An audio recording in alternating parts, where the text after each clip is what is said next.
Magandang araw. Tara at magluto tayo nitong tulingan na isda. Bali, hiwain lang muna natin ito. Ayan, bago po yung isda nating nabili. Kaya pulang-pula pa yung dugo niya. Tanggalin lang natin itong buntot niya.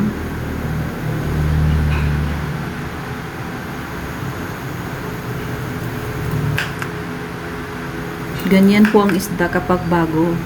Pag hinihiwa mo, hindi humiwalay ang kanyang mga laman.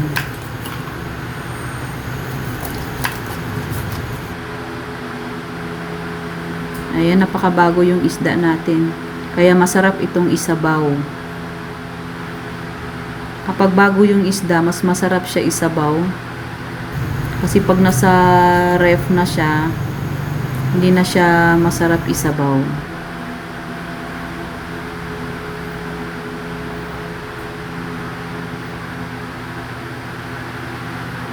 So, ayan, at huhugasan lang natin to. Naglagay na rin ako ng tubig dito sa ating kaldero o kawali. Naglagay ako dito ng luya at sibuyas. Naglagay na rin tayo ng kamatis, asin, pamintang buo. Takpan lang natin at pakuluan natin muna. Ayan, at kumulo na. Ilalagay na natin dito yung ating isda. Napakasimpleng luto lang ito pero sobrang sarap at masustansya pa. Ayan, naglagay lang ako ng kunting pampalasa.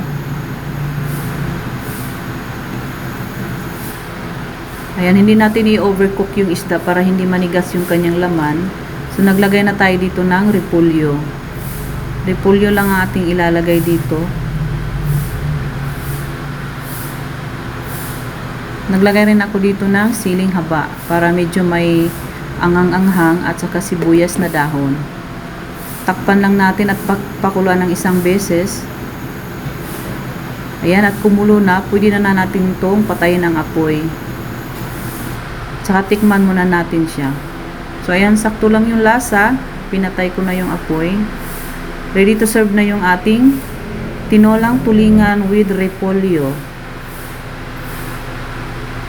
Hindi po matigas yung kanyang laman dahil saglit lang po ang pagkaluto. So, isi-serve na natin yung ating tinolang tulingan with repolyo. Kung bago ka pa lang dito sa aking YouTube channel, huwag kalimutang pindutin ang ating bell button para palagi kayong updated sa ating mga napakasimpleng ulam.